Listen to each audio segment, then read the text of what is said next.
Assalamualaikum warahmatullahi wabarakatuh, sahabat embrio semua.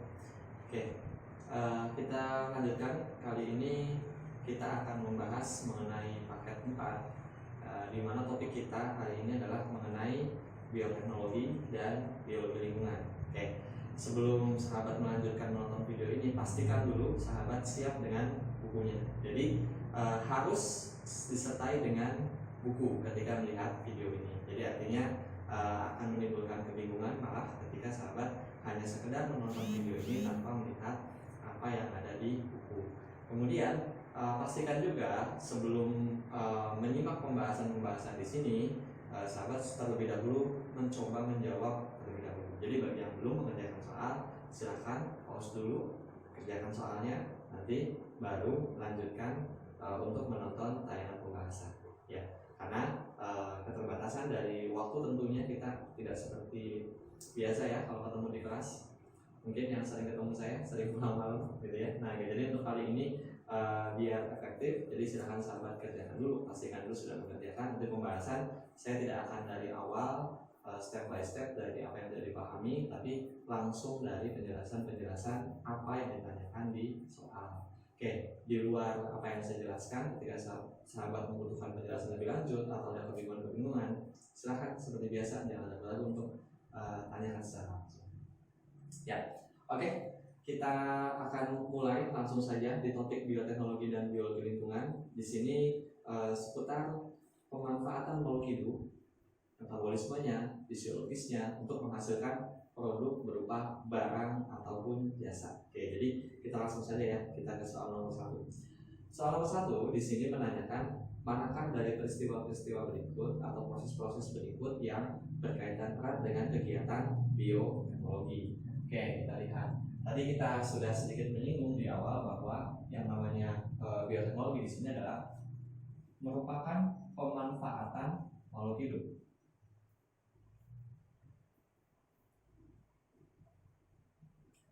Di mana yang kita manfaatkannya di sini adalah bisa berupa proses metabolisme, reaksi kimia dalam tubuh molekul tersebut, ataupun bisa juga berupa proses fisiologis.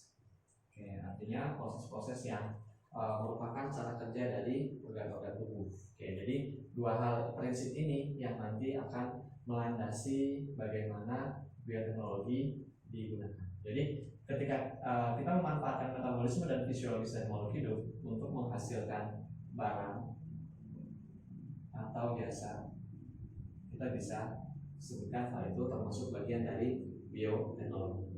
Oke, di sini yang pertama adalah mengenai sintesis mikroba. Jadi artinya kita memanfaatkan mikroba untuk menghasilkan suatu produk. Oke, jadi kita cek di sini sintesis mikroba. Artinya kita mensintesis, menghasilkan produk dengan memanfaatkan bantuan mikroba. Tentunya ini masih bagian dari bioteknologi. Kemudian yang kedua adalah sintesis hormon. Oke, kalau kita cek bagian yang sintesis hormon, artinya kita berusaha mensintesis hormon. Yang dimaksud di sini adalah sintesis hormonnya, sintesis hormon secara in vitro atau di luar tubuh. Jadi kita juga bisa memanfaatkan bantuan makhluk hidup untuk membuat hormon. Biasanya dalam hal ini yang sering dipakai adalah bakteri. Jadi artinya di sini masih berkaitan juga. Yang ketiga adalah fermentasi sel. Kalau fermentasi sel di sini otomatis ya adik-adik ya, karena yang dimaksud dengan fermentasi di sini kita jelas memanfaatkan metabolisme dari makhluk hidup, yaitu respirasi dari makhluk hidup. Jadi artinya respirasi sendiri bagian dari metabolisme. Jadi otomatis termasuk atau berkaitan dengan bioteknologi. Kemudian yang keempat adalah rekayasa genetika. Rekayasa genetika, saya singkat di sini RG. Rekayasa genetika itu apakah berkaitan juga dengan bioteknologi? Ya, tentunya. Karena nanti di bioteknologi sendiri, rekayasa genetika ini merupakan landasan dari bioteknologi modern. Jadi nanti yang membedakan bioteknologi konvensional dan modern adalah dalam hal ketika makhluk hidup kita gunakan secara langsung, pemanfaatan langsung, itu bagian dari bioteknologi konvensional. Tapi kalau yang modern, kita harus terlebih dahulu melakukan rekayasa terhadap makhluk hidup. Bisa rekayasa genetikanya, gennya, atau bisa juga rekayasa dari bagian tubuh makhluk hidup. Oke, jadi sampai di sini kesimpulannya untuk satu jawaban yang tepat di sini adalah semuanya betul. Oke, kita lanjutkan berikutnya ke nomor 2. Di nomor 2 di sini tanyakan mengenai hibridoma, sel-sel hibridoma. Oke. Jadi kalau kita perhatikan secara bahasa, hibridoma dari dua buah kata ya, dari kata hibrid dan mioma. Ini merujuk kepada dua istilah, yaitu hibrid itu artinya gabungan, kemudian mioma sendiri berkaitan dengan tumor atau kanker. Nah, kemudian yang di sini tanyakan adalah manakah yang bisa diproduksi dari sel hibridoma. Jadi kita terlebih dahulu harus bahas prinsipnya ya, nanti baru kita akan ketahui lebih spesifik mana produk yang bisa dibuat dengan sel hibridoma. Oke, sel hibridoma sendiri disebut juga dengan teknik fusi sel.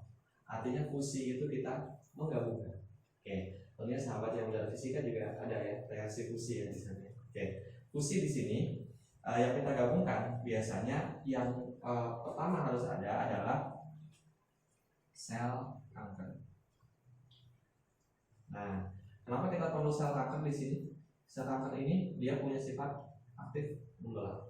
Artinya dia sangat giat beregenerasi, memproduksi diri sendiri. Kemudian sel kanker sendiri nanti kita bisa fusikan dengan sel lain yang masih berupa sel somatis.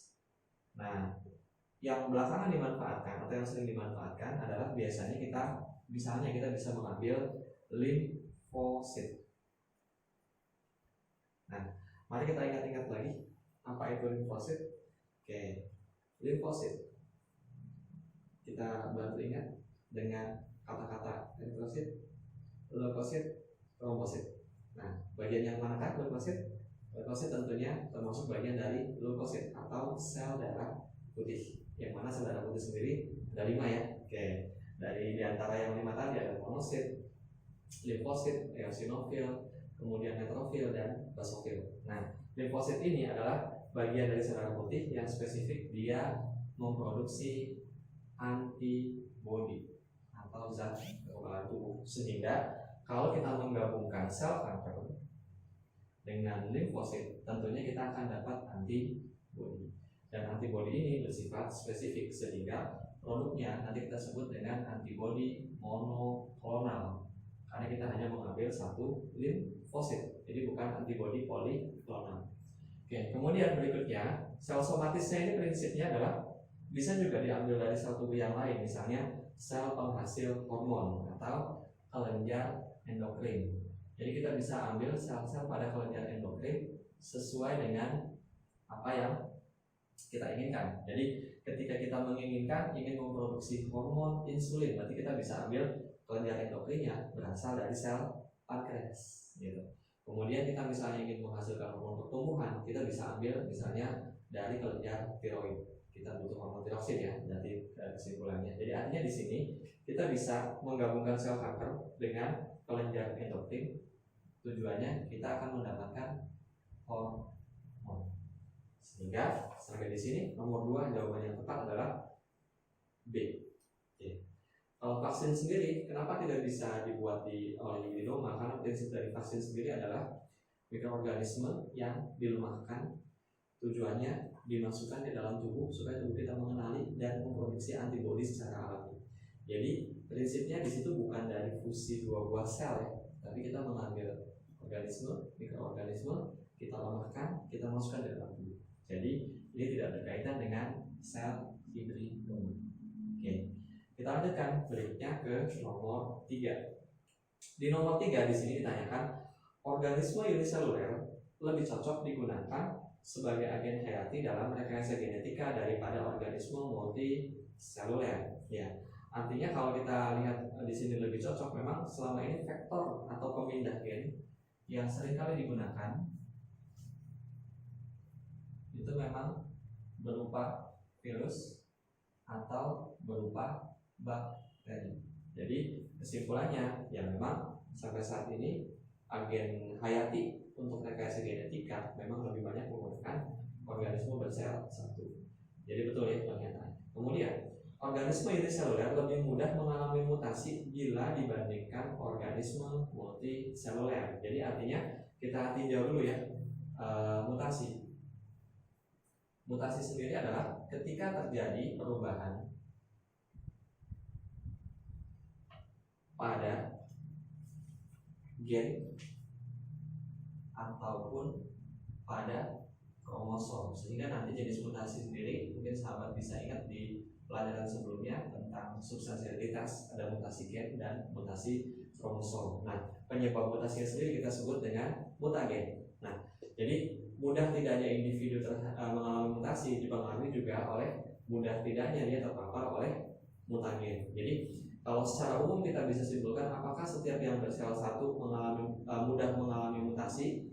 Kalau secara struktur genetika memang biasanya individu yang bersel satu itu sederhana jumlah kromosomnya, bahkan ada yang kromosomnya jumlahnya 1. Jadi artinya di sana mudah direkayasa iya. Tapi kalau mudah bermutasi belum tentu ya, karena ada juga individu yang dia mempunyai mekanisme perlindungan supaya tidak rentan terhadap paparan dari mutagen. Ya, jadi memang di sini kalau sahabat menemukan tipe soal yang seperti ini mungkin akan muncul banyak perdebatan. Tapi kalau dari penjelasan saya tadi kita bisa simpulkan bahwa kalau mudah tidaknya mutasi tergantung dari faktor yang lainnya juga, apakah dia kebal terhadap mutagen atau tidak. Jadi kurang tepat ya. Oke, jadi sehingga jawaban yang tepat untuk nomor 3 adalah C. Oke, kita lanjutkan berikutnya ke soal nomor 4. Oke, di soal nomor 4 di sini ditanyakan domba doli merupakan hasil transplantasi nukleus sel kambing donor domba donor ke dalam sel telur donor lain yang nukleusnya telah dirusak. Jadi ini menanyakan tentang peristiwa yang kalau sahabat semua bahas di sekolah itu cloning ya. Meskipun cloningnya di sini secara spesifik adalah mengenai transfer inti atau intranuklear cell transfer. Karena kultur jaringan sendiri pun juga bisa termasuk kategori cloning nantinya, karena inti daripada cloning sebenarnya adalah memperbanyak individu yang tujuannya itu individu yang baru dihasilkan tadi identik dengan induknya. Oke, jadi artinya cloning bisa juga kultur jaringan tadi termasuk dalam cloning. Oke, sehingga kalau kita lihat di sini prinsipnya bagaimana kalau intranuklear cell transfer sendiri. Jadi dari katanya juga kelihatan ya. Jadi sampai dengan di sini kita bisa prinsipnya kita bisa uraikan. Langkah yang pertama adalah kita ambil ovum. Ovum ini yang mana kita tahu itu set kromosomnya adalah haploid atau N. Nah, kalau di manusia haploid N itu sendiri 23 ya. Nah, untuk hewan-hewan homolog yang lain haploidnya jumlahnya berbeda, set kromosomnya berbeda. Jadi kalau dibaca haploid itu satu set tiap individu itu jumlah kromosomnya berbeda-beda. Nah, ovum sendiri tidak akan jadi individu baru secara alami karena hanya punya satu set. Jadi harus ada pasangannya, harus ada 2 set. Nah, sekarang prinsip dari intranuklear cell transfer adalah kita merusak atau membuang inti dari ovum tadi, sehingga kita punya ovum yang kosong. Nah, ovum yang kosong tadi kita ganti intinya, kita ambil dari sel somatis. Nah, sel somatis yang mana kita tahu ini set kromosom sudah lengkap 2F. Jadi prinsipnya adalah kita langsung memberikan inti sel yang jumlah kromosomnya lengkap ke dalam ovum yang intinya telah diganti atau dibuang sebelumnya. Jadi prinsipnya sama seperti ovum yang dibuahi oleh sperma. Jadi dia punya 2 set kromosom langsung. Nah, bedanya kalau secara alami sumber sperma dari hewan jantan, sumber ovum dari hewan betina. Kalau ini lengkap, tapi langsung dari satu jenis kelamin yang sama, misalnya dari betina atau dari jantan saja. Nah, kita pindahkan inti selnya sehingga kita sekarang punya sel baru yang ini menyerupai dengan zigot. Satu sel. Kemudian nanti ini akan berkembang, lebih lanjut, bisa melalui tahapan morula, kemudian blastula, kemudian nanti ini akan harus diimplantasikan ke dalam rahim supaya bisa tumbuh lebih lanjut. Nah, khusus untuk doli sendiri, ini adalah cloning terhadap mamalia yang pertama, cloning terhadap sel dewasa pertama yang berhasil ya. Oke, jadi ini dilakukan di Skotlandia di Roslin Institute ya. Oke, jadi ada Roslin Institute di sana mencoba melakukan cloning terhadap domba. Dombanya yang berhasilnya tadi itu disebutnya sebagai domba Dolly. Nah, domba Dolly sendiri asal usulnya ini ovumnya dia ambil dari ovum domba jenis blackface. Wah, berarti ini muka hitam ya. Oke, kemudian sel somatisnya dia ambil dari kelenjar mamai atau kelenjar susu. Kelenjar mamai dari domba Pin Dorset. Nah, oke. Jadi artinya kita bisa lihat dari domba Dolly tadi peristiwanya itu melibatkan dua jenis domba yang berbeda, tapi masih kekerabatannya dekat. Jadi artinya memang bisa untuk diimplantasikan ke dalam rahimnya. Oke, berarti sampai di sini dari ulasan yang kita bahas tadi, kesimpulannya pernyataannya betul ya. Oke, kita lihat alasannya. Embryogenesis somatis dapat hidup sampai dewasa secara in vitro di luar tubuh induk betina. Nah, sampai di sini kita bisa perhatikan ternyata supaya bisa berkembang lebih jauh itu harus diimplantasikan ke dalam rahim. Jadi kesimpulannya tidak bisa full di luar tubuh. Kita butuh induk yang fungsinya dalam tanda kutip sebagai tempat hamil. Ya, jadi artinya tidak bisa full di luar tubuh. Berarti kesimpulannya salah. Jadi nomor 3 jawabannya tepat adalah C. Kita lanjut lagi nomor 4. Domba Dolly merupakan hasil transplantasi nukleus sel cloning domba donor ke dalam satu donor lain yang nukleusnya telah dirusak. Mohon tadi yang nomor 4 ya. Oke, jadi pernyataannya betul, alasannya salah. Kita ke nomor 5 maksudnya. Oke, kita ke nomor 5. Zat-zat berikut sudah dapat dihasilkan dengan bioteknologi kecuali. Oke, zat apa saja yang sudah bisa dibuat? Di sini yang diminta adalah sampai saat ini belum bisa dibuat. Kecuali ya soalnya, perhatikan dengan baik. Antibody kita sudah bahas di soal sebelumnya. Ketika kita memfusikan sel kanker dengan limfosit kita dapat antibody monoklonal, berarti bisa. Insulin bisa ya, kita bisa menggabungkan atau bisa merupakan produk dari hibridoma. Oke, kemudian bioinsektisida, yang dimaksud dengan bioinsektisida adalah kita memanfaatkan musuh alami dari hama. Berarti kita memanfaatkan proses fisiologis atau bantuan fisiologis dari makhluk hidup. Itu termasuk ya, bisa juga. Nah, vaksin influenza. Oke, kita lihat.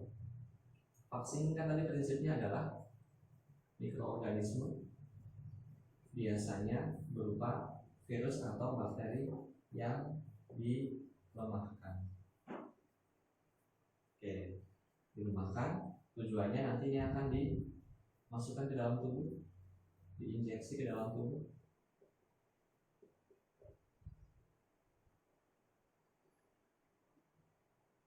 Kemudian kita akan memproduksi antibodi dari peristiwa. Oke, berarti sampai dengan saat ini permasalahannya vaksin bisa jadi termasuk produk bioteknologi karena kita memanfaatkan metabolisme dari makhluk hidup, gitu ya, atau fisiologisnya. Cuma masalahnya di sini adalah vaksin terhadap virus influenza. Nah, yang mana kita tahu influenza sendiri adalah jenis virus yang materi genetiknya berupa RNA dan ini mudah mengalami mutasi.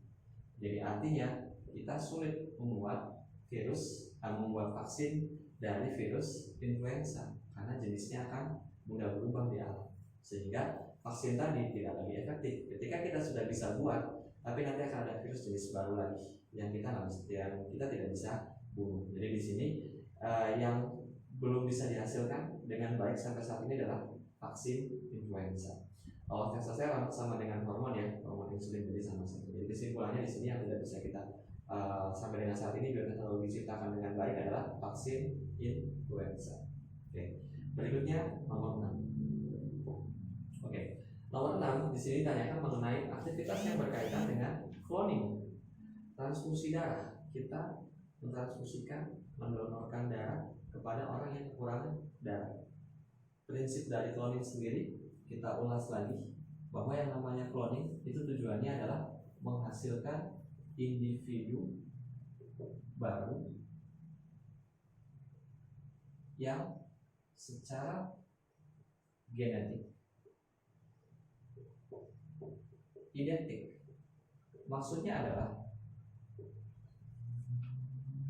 ini teknologi reproduksi di mana kita bertujuan menghasilkan individu baru, tapi individu baru yang kita hasilkan itu sama persis dengan induk yang akan kita gandakan atau akan kita cloning. Sehingga di sini transfusi darah jelas tidak berkaitan. Transplantasi ginjal juga tidak ada kaitan. Yang C, perbanyakan tanaman secara in vitro. Ini atau dengan nama lainnya kultur jaringan ya. Contohnya kultur jaringan bisa termasuk cloning. Yang D, perbanyakan tanaman secara generatif. Perbanyakan tanaman secara generatif berarti secara kawin. Kalau secara kawin kita akan dapat individu baru justru hasil penggabungan dua sel kelamin. Artinya tidak akan pernah identik. Berarti tidak sesuai dengan prinsip cloning. Berarti salah juga. Yang E, domba doli hasil perkawinan domba jenis blackface dan Finn Dorset. Tadi kita sudah bahas di soal nomor 4, gitu ya. Nah, domba doli adalah betul termasuk hasil dari cloning. Cuma permasalahan pernyataan di sini adalah menyatakan bahwa domba doli itu hasil perkawinan domba jenis blackface dan Finn Dorset.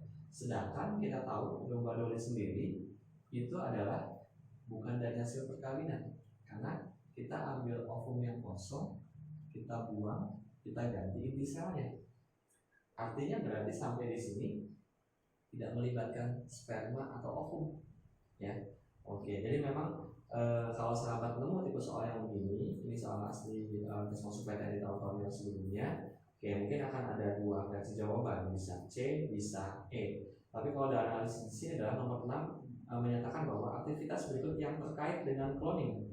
Sebenarnya kedua-duanya juga terkait, cuma yang E agak sedikit miss dalam hal penjelasan tentang domba dolinya. Kalau domba dolinya sendiri betul hasil cloning, cuma prinsipnya yang di sana kurang tepat. Oke, jadi sahabat bisa simpulkan jawaban yang lebih tepat adalah yang C. Oke, kita lanjut nanti ke bagian berikutnya. Oke, kita lanjutkan ke soal nomor 7. Nomor 7 di sini berupa soal pernyataan. Pernyataan di sana menyatakan bahwa bioteknologi muncul setelah James Watson dan Francis Crick menemukan struktur DNA. Oke, dua ilmu ini yang memang mendapatkan hadiah Nobel ya di bidang ilmu pengetahuan berkat pemodelan mengenai struktur DNA yang diketahui double helix. Nah, tapi apakah betul bioteknologi itu muncul setelah Watson dan Crick ini mengemukakan mengenai struktur DNA? Ternyata bioteknologi sendiri kan sebenarnya kita bisa lihat, kita bisa kelompokkan ada dua macam dari di awal ya. Ada yang konvensional, ini tentunya tidak persis melibatkan rekayasa genetika, tidak berkaitan secara langsung.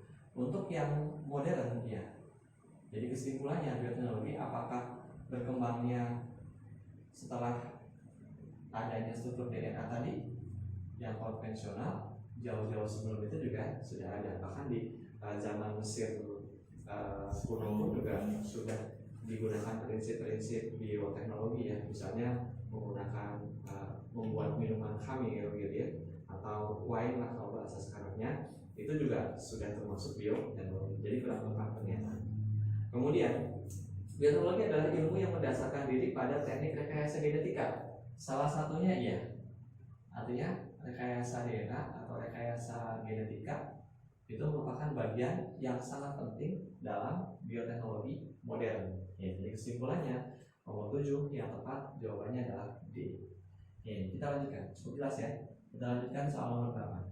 Pernyataan berikut yang tidak benar terkait sel puncak atau stem cell atau sering disebut juga dengan sel induk. Jadi kalau sahabat menemukan istilah sel induk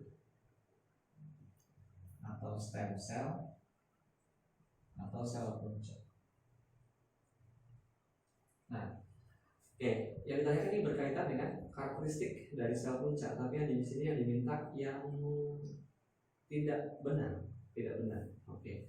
Nah, sel induk atau stem cell atau sel puncak sendiri perlu kita tahu ini adalah sel yang unik. Ya, ini kenapa sel yang unik? Selnya ini adalah dia masih yang pertama aktif membelah, kemudian belum diferensiasi. Nah, kemudian berpotensi menjadi sel atau berbagai macam sel. Oke, bagi sahabat yang mungkin belum sempat membahas atau mencari-cari tahu tentang stem cell gitu ya, saya perjelas lagi informasinya. Jadi stem cell sendiri adalah bagian dari sel tubuh hewan atau manusia biasanya. Nah, yang biasanya selnya ini unik, dia punya kemampuan bisa berubah menjadi sel lain yang ada di tubuh kita. Ya, misalnya ada orang yang dia mengalami kerusakan sel-sel di bagian jantung. Nah, kemudian sel-selnya tadi ingin diregenerasi, tapi sel di sekitarnya ternyata tidak mau meregenerasi lagi. Kita bisa simpan sel punca atau stem cell tadi ke bagian jantung yang rusak tadi. Dengan cara seperti itu akan membuat sel punca terinduksi berdiferensiasi menjadi sel jantung. Oke, jadi artinya sel ini punya kemampuan untuk berubah menjadi sel yang lain. Cuma sel punca sendiri agak sedikit berbeda karakteristiknya dengan kalau kita bandingkan misalnya sel tumbuhan. Sel tumbuhan sifatnya lebih dikenal dengan sifat totipotensi. Jadi artinya sel tumbuhan bisa berubah menjadi terutama jaringan meristemnya ya, bisa berubah menjadi epidermis, bisa menjadi kolenkim, parenkim, dan sel-sel yang lain, bahkan menjadi satu individu yang utuh. Nah, kalau sel punca itu tidak bisa sampai menjadi sel yang utuh. Sel punca di tubuh kita diambil dari mana sih? Nah, sel punca sendiri kita sumber-sumbernya bisa kita ambil ya, kita bisa ambil dari sum-sum tulang. Yang mana sum-sum tulang ini kita bisa dapatkan pada tulang-tulang yang berukuran besar gitu ya, berukuran besar. Oke, kemudian selain sum-sum tulang, kita juga bisa mengambil dari darah, tali pusat. Oke. Atau bahkan kita bisa mengambil sel embrional. Biasanya sel embrional ini diambil saat setelah terjadi pembuahan, setelah fertilisasi kurang lebih 5-7 hari setelah pembuahan. Ya, jadi awal sekali ya. Nah, untuk itulah biasanya kalau di Indonesia ini sudah ada regulasinya, sudah ada aturannya.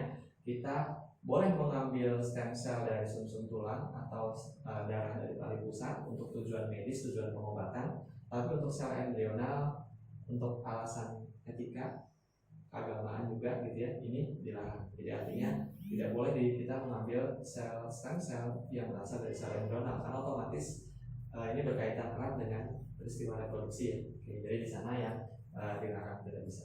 Oke, jadi kita balik lagi ke soal. Kita akan jawab di sini. Yang pertama yang sulit dimanipulasi.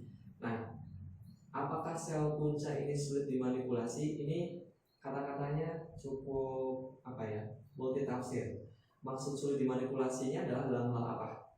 Kalau misalkan sulit dimanipulasi dalam hal gennya, ini nggak disebutkan gennya ya. Nah, kalau saya mengartikan di sini sulit dimanipulasi artinya adalah sulit berubah menjadi sel lain. Nah, justru kalau ini bertentangan ya, karena sel punca sendiri itu belum berdiferensiasi. Justru dia nanti akan berdiferensiasi menjadi sel lain. Jadi mudah berubah menjadi sel lain. Jadi kalau misalnya saya simpan sel punca di jantung, dia akan berubah menjadi sel jantung atau sel otot jantung. Berarti artinya bisa berubah ya. Artinya kalau dibilang sulit dimanipulasi, di sini justru malah kurang tepat. Kalau yang B belum terspesialisasi, memang belum terspesialisasi. Mampu berdiferensiasi, jelas ya, sampai di sini juga belum berdiferensiasi. Mampu berbanyak diri, karena dia juga aktif membelah, otomatis. Bermanfaat untuk terapi gen. Nah, untuk terapi gen pemanfaatannya gimana? Misalnya sel punca, pemanfaatannya salah satunya adalah untuk pengobatan diabetes tipe 1, yang mana di sana ada kerusakan gen dari sel pankreas sehingga tidak bisa memproduksi insulin dengan baik, dengan normal. Nah, kita bisa memanfaatkan stem cell dengan cara kita induksi, kita masukkan ke dalam pankreas tadi. Tujuannya untuk meregenerasi sel-sel yang tadi gennya rusak menjadi diganti dengan sel-sel yang baru, sel-sel yang normal. Jadi kalau di sini bermarker gen dalam hal contoh yang saya sebutkan tadi, silakan sahabat juga bisa belajar sendiri. Itu di sini masih bisa ya. Nah, memang sekali lagi soal-soal di biologi itu kadang-kadang multi tafsir, penafsirannya ini akan mengakibatkan interpretasi yang berbeda-beda. Jadi kalau sahabat lihat-lihat di pembahasan-pembahasan yang lain, ada yang jawabannya A, ada yang jawabannya E. Nah, kalau saya sendiri lebih di sini yang tidak benar atau kurang tepat di sini adalah sulit dimanipulasi, karena dalam hal ini kata-kata ini tidak spesifik menyebutkan maksud dimanipulasinya itu apakah gennya atau bukan. Kalau rekayasa gennya oke, karena kita nggak perlu merekayasa gen dari stem cell, dia bisa jadi sel lain gitu ya. Tapi dalam hal ini maksud sulit dimanipulasinya berubah menjadi sel lain, justru itu yang keliru, itu yang salah. Oke, jadi saya lebih sependapat dengan jawaban yang A, sulit dimanipulasi. Oke, kita lanjutkan ke soal nomor 9. Manfaat teknik kultur jaringan tumbuhan adalah kita lihat, apakah manfaat kultur jaringan? Tadi kultur jaringan prinsipnya adalah kita mengambil explant, kita akan menumbuhkannya menjadi kalus, menjadi gumpalan sel. Kalus nanti akan kita tumbuhkan lebih lanjut menjadi larvae. Jadi artinya di sini kita tahapannya kita ambil explant jaringan. Biasanya kita ambil jaringan yang sifatnya embrional, berarti kita akan ambil dari jaringan-jaringan meristem. Biasanya yang saya lakukan adalah mengambil meristem akar, misalnya ya, bagian tubuh yang lain yang meristem juga bisa. Kalus di sini, jadi jaringan yang kita ambil ini nanti isinya adalah kumpulan sel. Nah, dari kumpulan sel ini akan menjadi kumpulan dari kalus. Jadi kalus itu kumpulan-kumpulan dari sel yang masih belum spesifik bagian-bagian apa ya. Oke, jadi kita juga akan mendapatkan kumpulan kalus. Kumpulan kalus nanti akan lebih lanjut tumbuh menjadi bakal tanaman baru. Ada bagian salon-salon akar, batang, dan daun. Ini yang disebut dengan larvae. Jadi artinya seperti itu ya. Nah, manfaatnya buat apa? Yang ke-1, memperoleh tanaman yang homogen, jelas homogen, karena kita mengambil jaringan, kita perbanyak. Jadi artinya gennya secara genetik pasti bakal sama. Memperbaiki kualitas genetik, tidak, karena kita tidak merekayasa gennya. Kemudian yang ketiga, mendapatkan nilai ekonomi tinggi, ya, dalam hal ini kita cukup mengambil kumpulan sel, kita dapat bibit tanaman dalam jumlah yang banyak. Ya, bandingkan dengan kalau kita mencangkok, misalnya kita ditugaskan untuk membuat bibit 1000 tanaman. Bayangkan kalau kita cangkok, berarti kita harus memprosesnya dengan lama. Bayangkan juga, jangan-jangan tumbuhannya kita cangkok, cabangnya tidak ada 1000. Jadi artinya tanamannya kita cangkok akan mati. Ya, jadi dengan kultur jaringan lebih tepat. Oke, kita lanjutkan berikutnya. Jadi nomor 9 kita bisa simpulkan jawaban yang tepat di sini adalah B. Nomor 10. Spirulina dapat digunakan sebagai alternatif sumber makanan di masa mendatang. Artinya spirulina sendiri adalah kelompok Chlorophyta, kelompok alga hijau, yang mana di sini ternyata mempunyai kandungan protein. Oke. Spirulina sendiri adalah alga dari kelompok Chlorophyta yang bersifat uniseluler atau bersel satu. Nah, karena dia bersel satu dan punya kandungan protein yang tinggi, sering kita kenal dengan istilah PST atau protein sel tunggal. Ya, oke. Jadi kesimpulannya betul. Spirulina adalah gagang hijau yang mudah dibudidayakan karena ini bersel satu. Kemudian tidak makan tempat, otomatis spirulina juga karena dia alga hijau berarti otomatis berklorofil. Jadi untuk menumbuhkannya cukup dapat cahaya matahari. Jadi kesimpulannya nomor 10 jawabannya tepat adalah A. Kita lanjutkan ke soal nomor 11. Ragi yang digunakan untuk pembuatan PST sebagai suplemen pakan ternak. Nah, di sini kalimatnya adalah ragi. Oke, kata kuncinya di sana ya. Ada ragi lagi yang kita sudah familiar, berarti adalah Saccharomyces cerevisiae. Kemudian dengan mana? Candida ditylis. Oke, jadi jawaban yang tepat untuk nomor 11 adalah langsung ke jawabannya C. Karena Candida albicans sendiri itu adalah jamur parasit yang sering dikatakan penyebab keputihan atau candidiosis. Diasis. Oke. Jadi kalau untuk pakan ternak bagaimana ya? Bisa dibayangkan sendiri. Oke, Trichodermaraceae ini juga jamur yang termasuk parasit, jadi artinya kurang tepat juga. Oke, sampai di sini cukup jelas. Kita lanjutkan soal nomor 12. Teknologi pangan kesehatan dan mikrobiologi pangan dapat saling bekerja sama. Pertanyaan nomor 12 menanyakan apa makna dari kata minuman probiotik. Nah, probiotik sendiri secara bahasa berarti dari kata pro dan bio ya, biotik. Nah, maksudnya ini berkaitan dengan mengandung makhluk hidup. Jadi kalau sahabat meminum minuman yang disebut dengan minuman probiotik, berarti sekaligus juga mengkonsumsi makhluk hidup yang masih hidup. Oke, sampai di sini mungkin sudah familiar ya dengan istilah ini, jadi saya nggak usah perpanjang lagi. Jadi nomor 12 jawabannya tepat di sana adalah yang B. 13. Sel-sel yang diperoleh dengan cara peleburan dua tipe sel somatik hasil isolasi dari jaringan yang berbeda menjadi satu sel tunggal. Nah, kata kuncinya di sana ada kata peleburan. Dengan kata lain, fusi. Katanya di sana yang digabungkan adalah sel somatik, sel tubuh. Kesimpulannya apa nih? Yang maksud nomor 13 itu yang disebut di pembahasan sebelumnya adalah mengenai hibridoma. Ya, kita menggabungkan, kita meleburkan sel somatik, dua buah sel somatik. Jadi di sini kesimpulannya jawabannya tepat, sahabat bisa jawab sendiri. Oke. 14. Transfer inti sel telur ke dalam inti sel somatik induk yang telah dihilangkan intinya akan menghasilkan individu yang identik dengan induknya. Betul? Pasti mayoritas sahabat akan bilang betul. Oke, padahal kalau teliti lebih lanjut, pernyataannya terbalik. Coba kita cek. Transfer inti sel telur ke dalam inti sel somatik induk justru terbalik. Harusnya yang kita transfer adalah sel somatik ke dalam sel telur yang sudah dihilangkan intinya. Bingung? Cek lagi soal sebelumnya pembahasan kita mengenai cloning. Jadi ini terbalik ya. Oke, jadi awas hati-hati. Jadi yang benar di sana adalah harusnya sel somatis ovum. Sel somatis ini adalah sebagai donor inti. Ovum sebagai tempat pendonoran inti. Jadi ovumnya kita kosongkan dulu, kita masukkan inti dari sel somatis. Oke, belum paham? Mundur lagi ke soal yang berikutnya. Oke, saya lanjutkan.